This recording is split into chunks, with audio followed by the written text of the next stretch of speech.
Tercera llamada. Esta es nuestra tercera llamada. Comenzamos. Bienvenidos. A partir de este momento recorreremos todos los caminos del teatro. Conoceremos sus intimidades y a quienes le dan vida. Y para conducir este espacio, queda con ustedes Marco Antonio Chavarría, su anfitrión. Y con él, conversemos de teatro.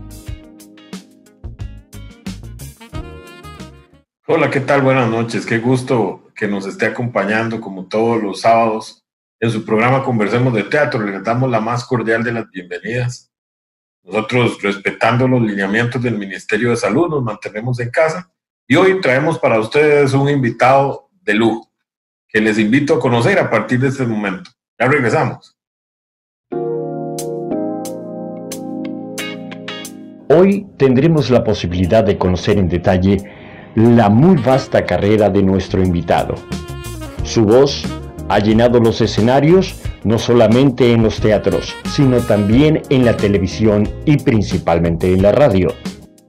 Una carrera llena de éxitos, un talento innegable. Señoras y señores, con nosotros el actor nacional Gustavo Rojas.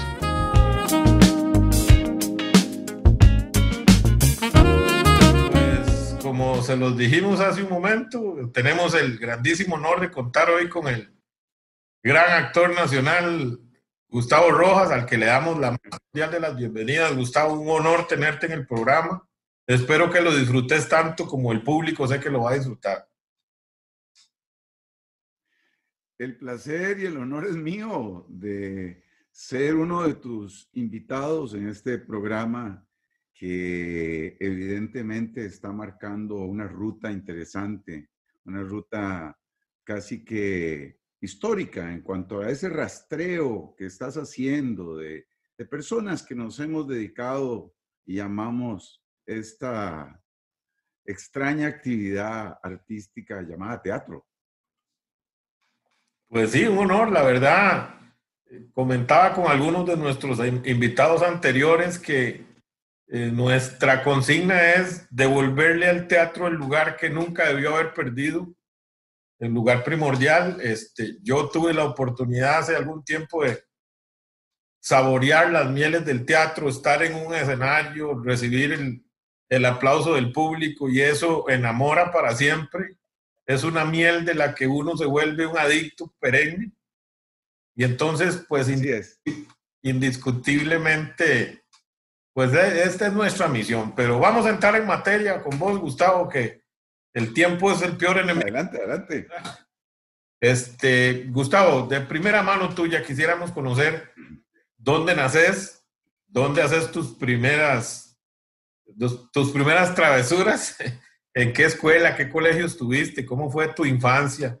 Adicionalmente a eso, si tenés a bien comentarnos si fuiste un niño, llamemos un niño promedio, un niño normal, o en su defecto, si eras un poquito más introvertido, pero eso lo queremos saber de tu viva voz. Bueno, mis primeros meses y años fueron años que, curiosamente, yo vivía en el centro de San José, a 100 metros de Chelles. Cuando digo primeros meses y primer año, casi, yo nací en San José y viví, como les digo, a 100 metros de Chelles, yendo hacia el Parque Morazán, al lado de lo que actualmente es una especie como de casino. Ahí. Luego mi padre decidió que nos íbamos a una zona más rural y nos llevó a vivir a San Ramón de Tres Ríos. En aquella época San Ramón de Tres Ríos era una zona rural. Pero de repente como que se cansó y dijo, no, quiero irme a vivir más lejos todavía. Entonces nos llevó a vivir a Salitral de Santa Ana. Ahí vivimos varios años, parte de mi niñez en las montañas de Salitral de Santa Ana. Después dijo, no, la verdad es que me los voy a llevar un poquito más al centro, y gran parte de mi infancia la viví en Santa Ana, donde estuve en la escuela Andrés Bello de Santa Ana. Ahí, la verdad es que tengo grandes recuerdos, incluso todavía, después de tantos años, los excompañeros de la escuela Andrés Bello, nos seguimos juntando una vez al año. Luego, mi Qué bonito, padre qué dijo, bonito. bueno, voy a matricular a mis hijos. En ese momento éramos ya 5 huilas, yo el mayor de 5. Dice, bueno, me los voy a llevar a un colegio a San José. Y decidió que nos iba a matricular en el colegio La Salle. Antes, para venir de Santa Ana a San José, había que venir por el Alto de las Palomas. No existía, por supuesto, la pista.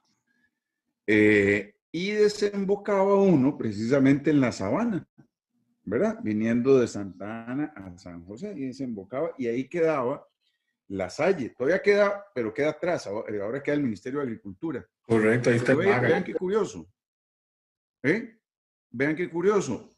Papá se equivoca y sigue recto. Entonces tiene por obligación que darle la vuelta a la sabana. Y en el otro extremo, precisamente de la sabana, quedaba en aquel entonces, o actualmente queda el Teatro Castella. En aquel entonces era el Conservatorio de Castella. Correcto. Y justo dando la vuelta a la sabana, se encuentra un señor arriando un poco de chiquillos, pasando la calle del Castella a la Sabana, y justamente le pregunta a ese señor que andaba arriando a sus chiquillos, le pregunta que dónde queda La Salle, que él, hombre, que se pasó, que estaba perdido. Y le dice, don Arnoldo Herrera, que era ese señor. Casi el maestro nadie. Arnoldo Herrera. Le Casi nadie, sí. Casi nadie. El gran maestro. Justo el gran maestro Arnoldo Herrera. Y entonces don Arnoldo le dice, bueno, queda al otro extremo, justamente. ¿Pero por qué? Le pregunta don Arnoldo. Bueno, es que vengo a matricular a mis 5 hijos. En aquella época, don Arnoldo andaba casi que con 50 alumnos en todo el colegio. Entonces él necesitaba más matrícula. Y le mete conversación a mi papá, de quien terminó siendo un gran amigo a lo largo de los años. Luego veremos esa parte de la historia. Y lo convence de que nos matricule en el Conservatorio de Castella. Antes de entrar en mi encuentro con el teatro, que ya vendrá la pregunta, ¿cómo es que me encontré con el teatro? Como puedes ver, fue un encuentro absoluta y completamente accidental. Fortuito. Ni en sus peores pesadillas podría pensar que su hijo terminara siendo actor. Y ojo, en sus peores pesadillas. Entonces, volviendo a mi infancia, a esa época bonita, gran parte de mi infancia la viví, como le digo, en Salitral de Santa Ana, luego en el centro de Santa Ana, donde tuve una infancia hermosa, realmente una infancia maravillosa. ¿Cómo era ese Gustavo? Si era introvertido o no era introvertido. Gustavo tenía una vida determinada absoluta y completamente por la miopía y el estrabismo, es decir, era visco, ¿no? Entonces eso durante muchos años de mi infancia me determinó de una gran inseguridad en cuanto a que bastaba que empezara a bajar la luz del día, 5:30 de la tarde, yo entraba en un proceso de una gran inseguridad visual. Entonces era como muy de andar casi que en las enaguas de mi mamá, guindando en las... Mamá, dice mi mamá que yo era llorón, inseguro, que ya... Y hasta que un día, qué curioso, bueno, ellos era obvio que habían visto que yo era visco, ¿no? Pecado. Pero no sabían que yo era, además, que tenía miopía, ¿verdad? Y andaba pegando en todo, parecía un abejón de mayo. Y se me empezó a hacer de donde pegaba una especie como de chibola aquí en la frente. Y un día pegué muy duro y se me abrió. Es más, después de tantos años todavía ahí conservo una cicatriz. se abrió ¡puf!, como una naranja. Entonces tuvieron que montarme en el carro de mi papá viviendo en Santana, se vinieron soplados al Hospital San Juan de Dios para que me cosieran. Y en medio del asunto, es que ando un abejón de mayo por aquí dando vueltas, Tranquilo. los médicos le cuestionan a papá y a mamá, bueno, este chiquito, aparte de estrábico, pareciera que o es tonto o es ciego, pero no puede andar pegando por todo lado. Me hicieron un examen y determinaron que efectivamente tenía miopía y muy alta.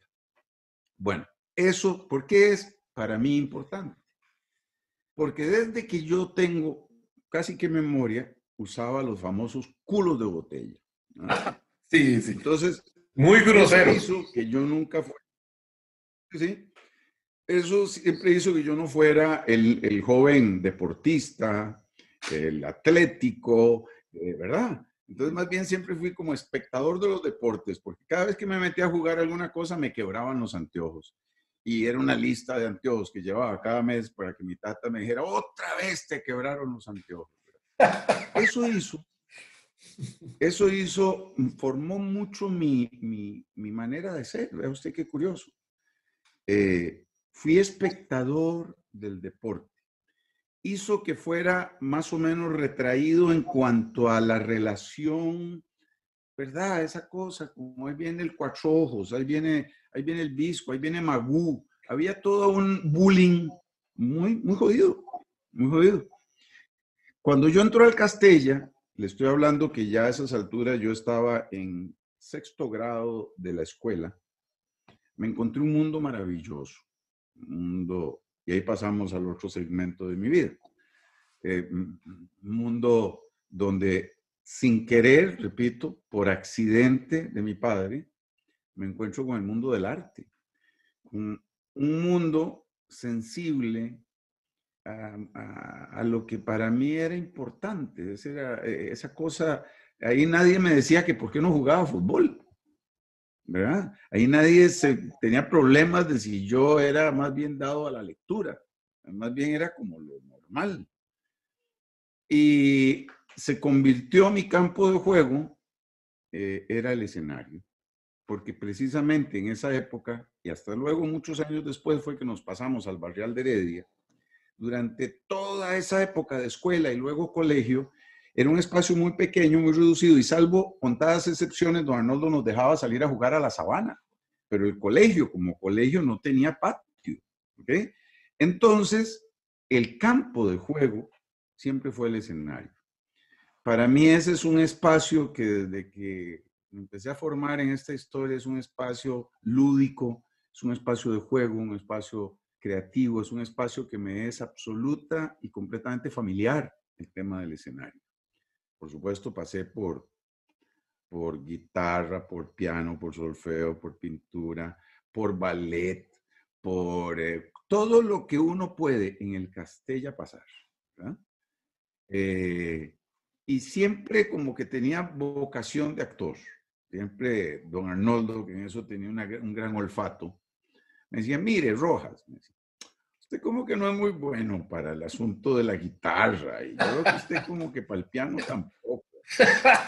Pero yo veo que usted es como histriónico. Dice, venga, y entonces empezó a involucrarme en montajes de teatro, y empecé con el tema del teatro.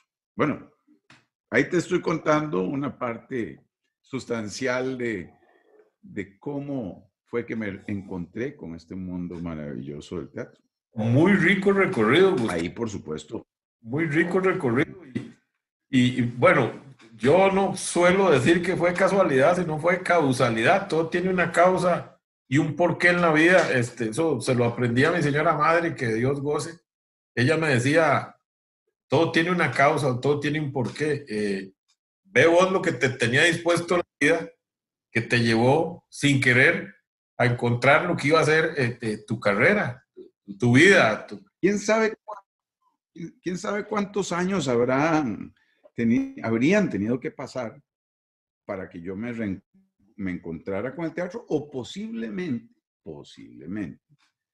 tal vez habría transcurrido mi vida y nunca me habría encontrado con el teatro, porque la intención de papá siempre, como te repito, fue que yo fuera abogado, ¿verdad? Porque él era abogado y pues, en el fondo, aun cuando él no tuviera una insistencia directa, tenés que ser abogado, pero es lo típico, ¿verdad? Le decía a Pedro para que entendiera a Juan. Correcto. Entonces, ya esa es otra parte de mi vida que la podemos contar en el siguiente segmento, pero el cómo, cuáles fueron mis peripecias para que mi padre aceptara que tenía un hijo actor, ¿verdad? Y cómo fue que el hijo actor, para complacer al viejo, se hizo abogado. Ah, qué bonito. De todo eso vamos a saber en el siguiente bloque porque ahora necesitamos hacer un pequeño alto en el camino. Vamos a hacer una pausa comercial y ya volvemos con esto que llamamos Conversemos de Teatro. Con permiso, ya regresamos.